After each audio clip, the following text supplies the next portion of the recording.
Hay un sonido que ningún radioescucha chileno esperaba escuchar esa mañana, el de sus propios analistas, en vivo, admitiendo que algo se les había escapado de las manos. No fue una declaración de guerra. No fue un ultimátum. Fue apenas una noticia técnica, casi burocrática en su redacción oficial. El ejército del Perú había cerrado un contrato con una empresa israelí para adquirir un sistema de artillería móvil. Pero detrás de esa frase aparentemente aburrida se escondía algo mucho más grande, la confirmación de que, después de décadas siendo el país que marcaba el paso militar en la región, Chile empezaba a mirar hacia el norte con una pregunta que no se hacía desde hace mucho tiempo. ¿Se nos adelantaron? Para entender por qué una simple compra de armamento encendió las alarmas en las radios chilenas, hay que retroceder un poco. Perú y Chile no son solo vecinos. Son dos países que construyeron buena parte de su identidad nacional mirándose el uno al otro con una mezcla de respeto, desconfianza histórica y memoria de guerra. Esta información, la verdad las cosas, para algunos expertos, el sistema Pulse de Elbit System que Perú adquirió puede no solamente hacer la diferencia, sino que además el tema que Lima hoy día con esta capacidad puede saturar o saturación de cohetes que podría dejar obsoleto la plataforma M109 que actualmente tiene Chile, donde Santiago de Chile tiene que ver este negocio que se hizo con la empresa israelita. Desgraciadamente nosotros de poco nos fuimos con el gobierno de Boric, nos fuimos alejando. Desde el siglo XIX, cada movimiento militar de un lado de la frontera se lee del otro lado con lupa. No porque exista un conflicto activo, no lo hay, y los propios analistas chilenos lo repiten una y otra vez, sino porque en esta parte del continente la disuasión funciona como un lenguaje silencioso. Y ese lenguaje, durante mucho tiempo, lo hablaba mejor Chile. Chile llegó a tener, durante años, una de las fuerzas armadas mejor equipadas de Sudamérica. Aviones de combate modernos, presupuesto sostenido, doctrina consolidada. Perú, en cambio, arrastraba equipos más antiguos, procesos de renovación más lentos y una brecha tecnológica que parecía estructural. Esa era la fotografía que todos daban por hecha. Hasta que, en apenas un par de años, esa fotografía empezó a moverse. El primer indicio grande llegó con los aviones. A fines de abril de este año, Perú oficializó la compra de 24 cazas F-16 Block 70 a Estados Unidos, en un acuerdo cercano a los $3.500 millones. Para dimensionar lo que significa esa cifra, equivale a más de 2/3 de todo el gasto anual de Chile en defensa, sumando sueldos, pensiones y operaciones. De los israelitas, ya.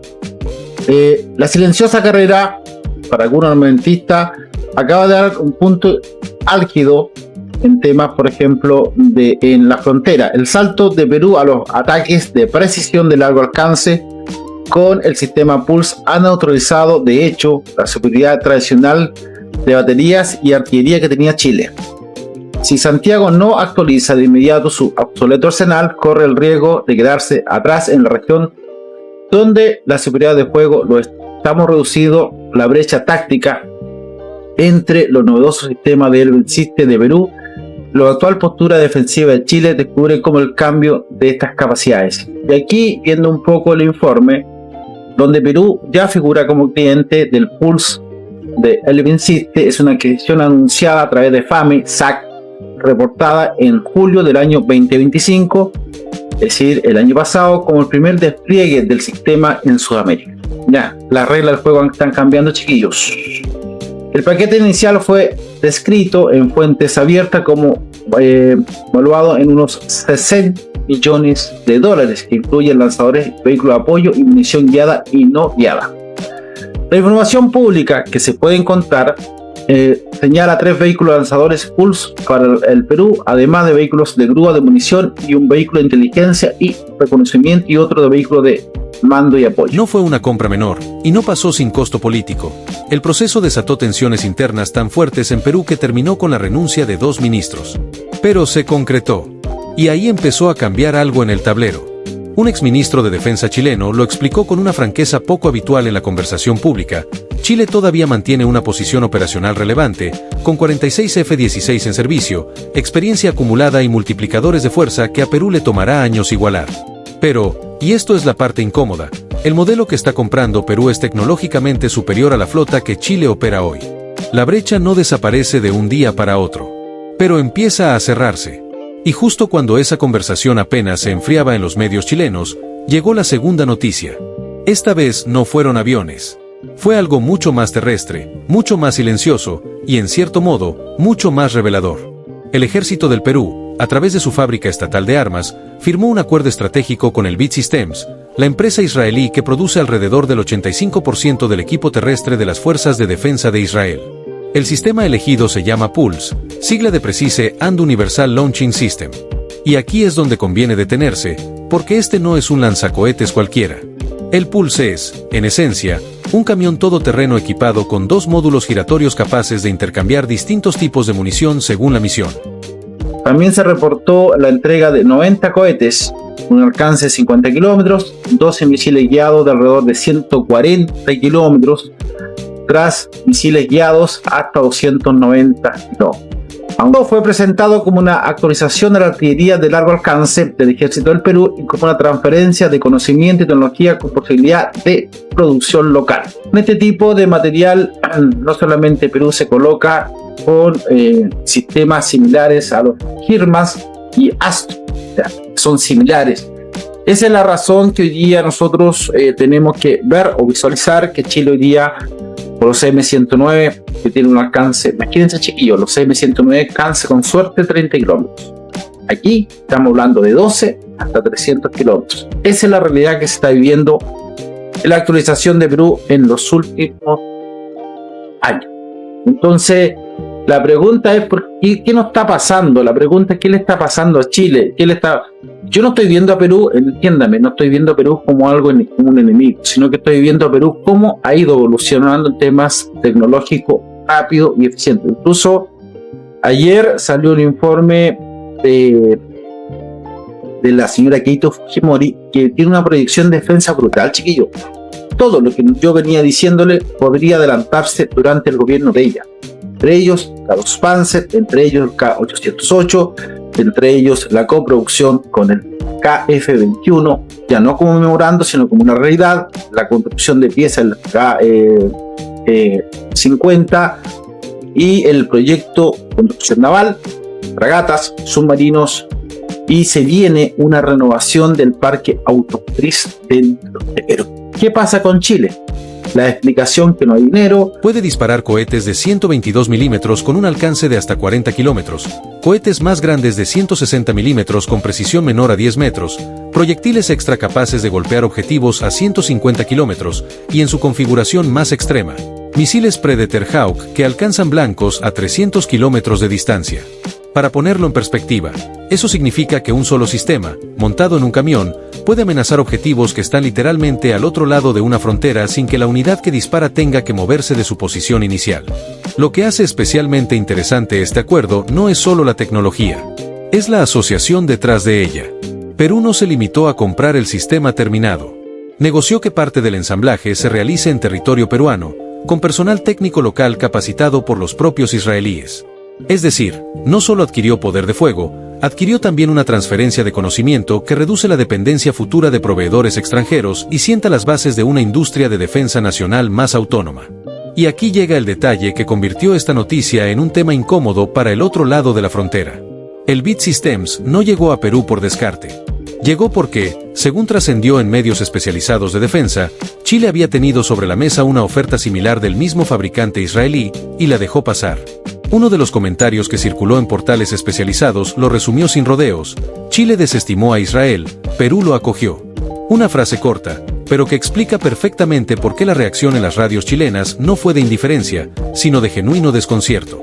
Porque no se trata solo de que el vecino compró algo nuevo. Se trata de que el vecino compró exactamente lo que uno mismo tuvo la oportunidad de comprar primero.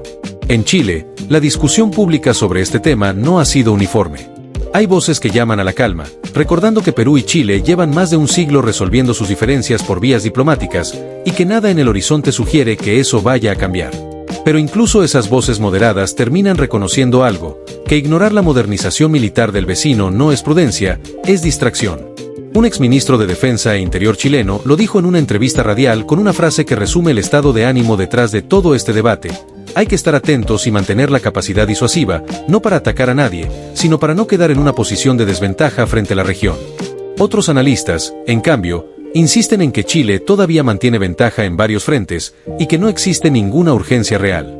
La discusión, de hecho, se ha vuelto también un debate interno sobre prioridades. Hay quienes cuestionan si Perú debería estar invirtiendo miles de millones de dólares en armamento en lugar de destinarlos a salud, vivienda o educación. Es un debate legítimo, y no exclusivo de Perú. Cada país que moderniza sus fuerzas armadas enfrenta la misma tensión entre gasto militar y gasto social. Pero más allá de esas discusiones internas, lo que quedó claro tras la compra del Pulse es que el mapa de capacidades militares en Sudamérica ya no se lee de la misma forma que hace 5 años. El Pulse no está solo.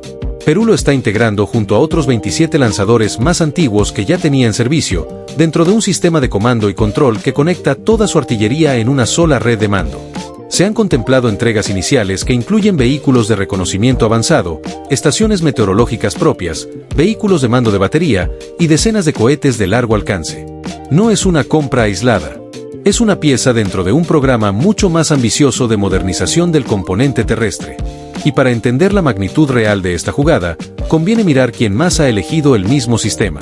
El Pulse no es un experimento peruano.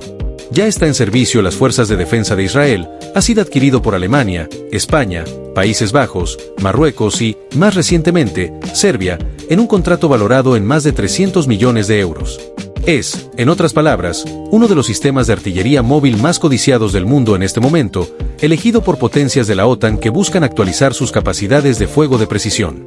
Que Perú lo haya conseguido, y que además lo esté produciendo parcialmente en su propio territorio, lo coloca en un club bastante selecto para los estándares sudamericanos. Entonces, ¿qué significa todo esto realmente? No significa que exista un conflicto en puerta. Los propios expertos consultados en medios chilenos han sido enfáticos. No existen tensiones activas entre ambos países, y las relaciones diplomáticas siguen siendo sólidas. Lo que sí significa es que el equilibrio de poder que durante décadas se dio por sentado en la región está siendo puesto a prueba, decisión tras decisión, contrato tras contrato. Y en ese juego silencioso de modernización militar, donde cada compra se analiza, se compara y se responde, Perú acaba de dar un paso que obligó a Chile a hacerse una pregunta que llevaba años sin formularse en voz alta. ¿Seguimos siendo, sin discusión, la referencia militar de la región? ¿O esa certeza, como tantas otras cosas, también empezó a cambiar?